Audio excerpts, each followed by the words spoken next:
Hello बच्चों, कैसे हैं आप लोग। आई होप कि आप अच्छे होंगे। आज की क्लास में हम देखेंगे कक्षा 7वीं विज्ञान में अध्याय 18 है जंतुओं में रक्त परिसंचरण एवं उत्सर्जन। आइए इसके सारे क्वेश्चंस को हल करते हैं। तो सबसे पहले है हमारा ऑब्जेक्टिव क्वेश्चन। क्या है पहला, रक्त वह द्रव है जो जंतुओं के किस भाग में प्रवाहित होता है। तो यहाँ पे देखिए, रक्त तरल पदार्थ है जो जंतुओं के रक्त वाहिनियों में प्रवाहित होता है। तो इसका क्या होगा, ऑप्शन नंबर ए बिल्कुल सही होगा। इसके बाद देखिए दूसरा, रक्त का लाल रंग किस वर्णन के कारण होता है। तो हम लोग सभी जानते हैं रक्त का लाल होना जो है वो हेमोग्लोबिन के उपस्थिति के कारण होता है। समझ में आ गया। इसका कौन सा होगा, इसका होगा आपका ऑप्शन नंबर डी, हेमोग्लोबिन। ग देखिए, रक्त की वे कोशिकाएं जो रोगाणुओं को नष्ट करते हैं। तो रक्त में दो प्रकार की कोशिकाएं पाई जाती हैं, आरबीसी रेड ब्लड सेल और वाइट बीसी, ठीक है, डब्ल्यूबीसी यानी श्वेत ब्लड सेल। तो ये जो श्वेत ब्लड सेल है तो इसका कौन सा होगा, डब्ल्यूबीसी, ऑप्शन नंबर बी। इसके बाद देखिए घ नंबर, रक्त का धक्का बनना किस कोशिका की उपस्थिति के कारण होता है। तो हम लोग सभी जानते हैं किसके कारण होता है, फ्लेट्स के कारण। तो तीन तरीके के तत्व पाए जाते हैं, आरबीसी, डब्ल्यूसी और ये फ्लेट्स, ठीक है। तो ये हो गए आपके फ्लेट्स के कारण, ऑप्शन नंबर सी। समझ में आ गया। इसके बाद देखिए 4 नंबर, विश्राम की अवस्था में एक वयस्क व्यक्ति की नाड़ी स्पंदन होता है, यानी धड़कन कितनी बार धड़कता है। तो यहाँ पे हम लोग देखते हैं कि विश्राम की अवस्था में स्वस्थ व्यक्ति का जो स्पंदन दर होता है 72 से 80 होता है, ठीक है, प्रति मिनट। तो ऑप्शन में 72 है, इसका मतलब ऑप्शन नंबर बी बिल्कुल सही होगा। इसके बाद ही आगे बढ़ते हुए हम दूसरा देखेंगे, रिक्त स्थानों की पूर्ति करना है हमें, काफ़ी ध्यान से समझना है आपको। वे रक्त वाहिनियाँ जो हृदय से ऑक्सीजन समृद्ध रक्त यानी शुद्ध रक्त को, ऑक्सीजन वाला रक्त को शुद्ध रक्त कहा जाता है, ठीक है। हृदय से, ध्यान रखना है, हृदय से शरीर के सभी भागों में जाती है। कहाँ से, हृदय से सभी भागों में जाती है। तो उस रक्त वाहिनियों को क्या कहा जाता है, तो यहाँ पे देखिए उसे कहा जाता है धमनी, ठीक है। धमनी का काम है हृदय से शरीर के सभी भागों से ऑक्सीजन समृद्ध रक्त यानी शुद्ध रक्त को ले जाना। तो हमें क्या भरना है वहाँ पे, धमनियाँ भरना है। तो ये आप भर लीजिए। इसके बाद देखिए दूसरा, वे रक्त वाहिनियाँ जो कार्बन डाइऑक्साइड समृद्ध रक्त यानी अशुद्ध रक्त को शरीर के सभी भागों से कहाँ लाती है, हृदय में लाती है। उस रक्त वाहिनी को क्या कहा जाता है, तो उस रक्त वाहिनी को सिराए कहा जाता है। कार्बन डाइऑक्साइड समृद्ध यानी अशुद्ध रक्त इसे कहा जाता है, ठीक है, शरीर के सभी भागों से हृदय की ओर लाती है। तो हमें भरना है सिराए, दूसरा हो गया। इसके बाद तीसरा, डॉक्टर हृदय धड़कन को मापने के लिए जो यंत्र का इस्तेमाल करते हैं, यहाँ पे हमें भरना है कौन सा यंत्र होता है, तो उसे कहा जाता है स्टेथोस्कोप, ठीक है। इसे हृदय की गति जो मंदन होती है उसे धड़कन सुनने के लिए प्रयोग में लाया जाता है डॉक्टर द्वारा, स्टेथोस्कोप। समझ में आ गया। तो ये आपका हो गया। इसके बाद देखिए चौथा, अवशिष्ट पदार्थ जो शरीर में वेस्ट प्रोडक्ट बनते हैं दैनिक क्रियाओं में, ठीक है, शरीर से बाहर निकालने की क्या प्रक्रिया होती है, उसे क्या कहा जाता है। तो अवशिष्ट पदार्थ जितने होते हैं, कार्बन डाइऑक्साइड होता है, यूरिया होता है, अमोनिया होता है जो मूत्र द्वारा बाहर निकाला जाता है। तो इन सभी पदार्थों को बाहर निकालने की जो प्रक्रियाएं होती हैं उत्सर्जी अंगों द्वारा, उसे उत्सर्जन कहा जाता है। तो हम यहाँ पे भरेंगे उत्सर्जन। समझ में आ गया। पांचवा देखिए, हम लगभग लीटर रक्त पाया जाता है। तो कितना लीटर हमारे शरीर में खून पाया जाता है, तो यहाँ पे देखिए स्वस्थ मानव में लगभग 5.6 लीटर रक्त पाया जाता है। समझ में आ गया, तो वही आपको भर लेना है। इसके बाद देखिए आगे बढ़ते हुए हम तीसरा देखेंगे, सही और गलत का चयन करना है। पहला, हमारा हृदय 4 कक्षों में बटा होता है, क्या ये सही है। तो यहाँ पे समझिए जी बिल्कुल सही है। हमारा हृदय जो है वो 4 कक्षों में बटा होता है, 4 चैम्बर में बटा होता है। कौन सा, यहाँ पे देखिए से होते हैं, देखिए नीला भाग हो गया और ये लाल भाग हो गया। तो यहाँ पे चैम्बर है इसके, ये हो गया दायां अलिद, ये बायां निलय, ऊपर और नीचे। और ठीक इसी तरीके से यहाँ पे देखिए बायां अलिद और ये बायां निलय, ये 4 हो गए, ये बिल्कुल सही हो गया। इसके बाद देखिए दूसरा, गुदे की आकृति गेंद जैसी होती है। गुदा मतलब किडनी, विक। तो विक की आकृति कैसी होती है, तो यहाँ पे हम देखते हैं किडनी यानी विक की आकृति जो है यहाँ पे ये रहा, ये सेम के बीज जैसी होती है, ठीक ठीक है, गेंद जैसी नहीं होती है। यहाँ पे गेंद जैसी कही गई, इसका मतलब ये बिल्कुल गलत हो गया। इसके बाद देखिए तीसरा, स्पंज एवं हाइड्रा जैसे जंतुओं में रक्त नहीं पाया जाता, क्या ये बात सही है? तो यहाँ पे देखिए सभी जानवरों में रक्त नहीं पाया जाता, जैसे रक्त, स्पंज और हाइड्रा, इसका मतलब ये बिल्कुल सही कहा गया है, नहीं पाया जाता। इसके बाद देखिए चौथा, धमनियाँ ऑक्सीजन समृद्ध रक्त होती है, यानी शुद्ध रक्त को ये हृदय से सभी भागों में ले जाती है धमनियाँ, हमने देखा है। देखिए यहाँ पे धमनियाँ ऑक्सीजन समृद्ध यानी ऑक्सीजन वाले रक्त को हृदय से सभी भागों में ले जाती है, इसका मतलब ये सही है। अब इसके बाद अगला जो है वो सिराएँ के बारे में है।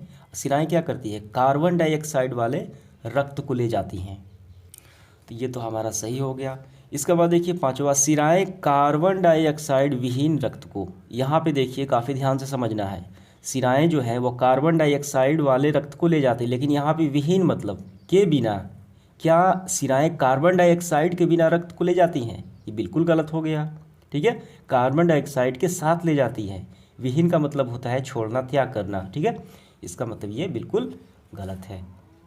इसके बाद देखिए हमारा है मिलान करना। चौथा, धमनी एवं सिराएँ क्या है? हमने देखा है धमनी इन सिराएँ जो हैं ये रक्त वाहिनियाँ हैं। ठीक है, अवशिष्ट पदार्थ, शरीर में जो बेकार पदार्थ बनते हैं उसे क्या कहा जाता है? इसमें कौन से शामिल होते हैं? यूरिया होता है और लवण होता है, जो मूत्र द्वारा बाहर निकाला जाता है किडनी के माध्यम से। स्टेथोस्कोप ये क्या काम करता है? धड़कन की मापक यंत्र है जो डॉक्टर प्रयोग में लाते हैं, इसका चौथा हो गया। डायलिसिस मशीन, ये कृत्रिम रूप से खून को साफ करने वाली मशीन होती है जब किडनी खराब हो जाती है तो। विलियम हार्वे, ये रक्त के परिसंचरण तंत्र की ये जनक कहे जाते हैं। ठीक है, इनका तीसरा हो गया, समझ में आ गया, ये आपका हो गया। इसके बाद हमारा है सब्जेक्टिव क्वेश्चन पांचवा, काफ़ी आसान सवाल है सारे। पहला देखिए, धमनी किसे कहते हैं, इसका क्या कार्य है बताएं। तो पहले आप समझिए, यहाँ पे हमारे शरीर में दो प्रकार की रक्तवाहिनियाँ पाई जाती है, धमनी और सिरा। ठीक है, और धमनी का काम है ऑक्सीजन वाले रक्त को हृदय से पूरे बॉडी में ले जाना, तो उसे धमनी कहा जाता है। तो इसका आंसर हम कैसे लिखेंगे? तो इसका आंसर हम ऐसे लिखेंगे, धमनी यानी आर्टरीज। धमनी हमारे शरीर में पाए जाने वाली एक रक्त वाहिनियाँ है जो हृदय से ऑक्सीजनित रक्त, ठीक है, ऑक्सीजन सहित रक्त यानी शुद्ध रक्त को शरीर के सभी भागों में ले जाती है। समझ में आ गया, धमनी की परिभाषा हो गई। इसका क्या कार्य है? तो इसका यहाँ पे कार्य भी हो गया है, क्या काम है? हृदय से ऑक्सीजनित सहित रक्त यानी शुद्ध रक्त को शरीर से सभी भागों में ले जाने की ये कार्य करती है। समझ में आ गया, ये पूरा आपका हो गया। इसके बाद देखिए दूसरा सवाल, सिरा को परिभाषित कीजिए और धमनी से कैसे भिन्न है। तो हमें सिराएँ क्या होती हैं उसको बताना है और ये धमनी से कैसे भिन्न होती है, यानी अंतर भी स्पष्ट करना है।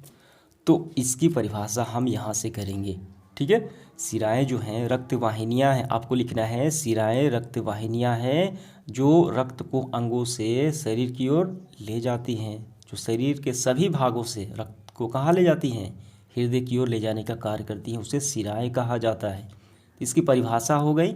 अब दोनों में क्या अंतर है वो भी हमें बताना है। तो यहाँ पे अंतर दिया गया है, हम यही सारे लिख देंगे। धमनी जो होती है ऑक्सीजन समृद्ध होती है और ये हृदय से शरीर के सभी भागों में यानी शुद्ध रक्त को ले जाती है और इसकी दीवारें मोटी और लचीली होती हैं।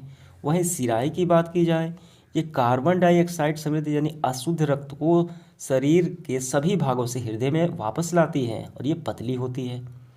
इस तरीके से ये दोनों भिन्न हो गई। पूरा आपको लिख लेना है, समझ में आ गया।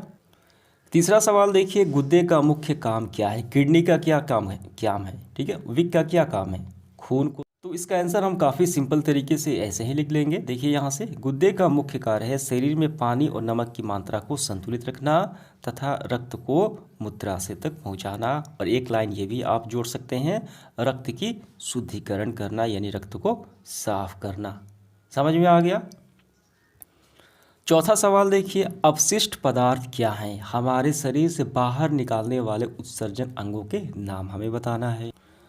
तो हमारे शरीर में दैनिक क्रियाएं होती हैं, तो प्रत्येक दिन क्या बनता है? हम प्रत्येक क्षण अवशिष्ट पदार्थ यानी बेकार पदार्थों को शरीर में बनाते हैं और बाहर निकालते हैं। जैसे कार्बन डाइऑक्साइड, हम इसका प्रयोग नहीं करते हैं, हम श्वास द्वारा यानी इसका फेफड़ा जो है ये उत्सर्जी अंग हो गया। ठीक है, फेफड़ा क्या हो गया? उत्सर्जी अंग, इसको बाहर निकालने का काम करता है। तो कार्बन डाइऑक्साइड उत्सर्जी पदार्थ हो गए और भी शरीर में अन्य क्रियाएं होती हैं, उनसे क्या क्या बनता है, विषयुक्त पदार्थ, अमोनिया बनता है, ठीक है, यूरिया बनता है जो मूत्र द्वारा बाहर निकाल दिया जाता है। और भोजन करते हैं तो उसके बाद क्या बनता है, मल बनता है, वो भी बेकार होता है, उसको भी बाहर निकाल दिया जाता है। ये सारे क्या हैं, अवशिष्ट पदार्थ ही कहलाते हैं। और इनको बाहर निकालने की प्रक्रिया जो होती है वो उत्सर्जन कहलाती है, और ये उत्सर्जी अंगों द्वारा होती है। समझ में आ गया। इसका आंसर कैसे लिखेंगे हम, तो ये आपका कंप्लीट आंसर हो जाता है, यही पूरा आपको लिखना है। मानव शरीर में दैनिक उपापचयी क्रियाओं के फलस्वरूप, इसका क्या मतलब है, दैनिक उपापचयी क्रियाएं जो होती है मतलब डेली जो क्रियाएं होती है, भोजन का पचना, श्वसन, ठीक है, जो शरीर के अंदर होते रहता है, तो इससे कुछ ऐसे हानिकारक पदार्थ बनते हैं जो शरीर के लिए अच्छा नहीं है, अवशिष्ट पदार्थ कहलाते हैं। समझ में आ गया, बेकार पदार्थ कहलाते हैं। इससे बाहर उत्सर्जन तंत्र के अंगों द्वारा होता है। अवशिष्ट पदार्थ शामिल है कार्बन डाइऑक्साइड, पसीना, भोजन अवशिष्ट प्रक्रिया द्वारा मल, यूरिया, अमोनिया, ये सारे अवशिष्ट पदार्थ हैं। और इसे उत्सर्जी अंग फेफड़ा, गुद्दा, मूत्राशय, त्वचा द्वारा बाहर निकाल दिया जाता है। ये आपका पूरा इसी में आ गया, समझ में आ गया, ये इसका आंसर हो जाता है। इस सेशन का आखिरी सवाल हमारा है, देखिए पांचवा, हृदय स्पंदन, हार्ट बीट से आप क्या समझते हैं, एक स्वस्थ व्यक्ति का हृदय स्पंदन की संख्या बताइए। काफ़ी सिंपल सवाल है ये। तो इसकी परिभाषा हम यहाँ लिखेंगे, हार्ट बीट की, हृदय कक्षों की दीवारें यानी पेशियों से बनी होती है। ये पेशियाँ लयबद्ध रूप से सिकुड़ती और फैलती हैं। यही लयबद्ध सिकुड़ना और फैलना दोनों मिलकर हृदय स्पंदन यानी हार्ट बीट कहलाता है। ठीक है, तो हार्ट बीट की परिभाषा हो गई। तो कितनी बार धड़कता है, तो स्वस्थ व्यक्ति में स्पंदन दर जो होती है, धड़कन, वो 72 से 80 स्पंदन प्रति मिनट होती है। समझ में आ गया। तो इस तरीके से हमारा सेशन समाप्त होता है। उम्मीद करता हूँ सभी सवाल आपको काफ़ी अच्छे से समझ में आ गए होंगे। धन्यवाद।